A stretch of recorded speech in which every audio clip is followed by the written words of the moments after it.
కర్నూలులో ఓ car short circuit కావడంతో పూర్తిగా కాలిపోయింది. కర్నూలుకు చెందిన వెంకటేశ్వర్లు కుటుంబ సభ్యులతో శివరాత్రి సందర్భంగా జగన్నాథగట్టు రూపాల సంగమేశ్వర దేవాలయంకు పైకి వెళ్తుండగా ఒక్కసారిగా కారులో మంటలు వచ్చాయి. మంటలు రావడంతో కారులో ఉన్న 5 మంది వెంటనే బయటకు వచ్చారు. దీంతో పెను ప్రమాదం తప్పింది. అగ్నిమాపక సిబ్బంది హుటాహుటిన వచ్చి మంటలను ఆర్పివేశారు.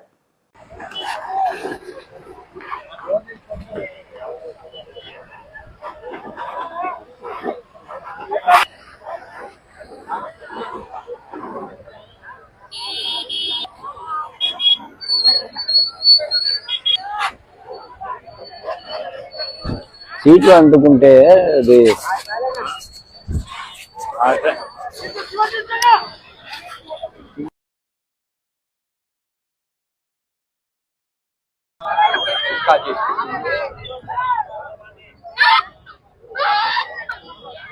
దాదాపుగా సీట్లన్నీ కాలిపోయినాయి.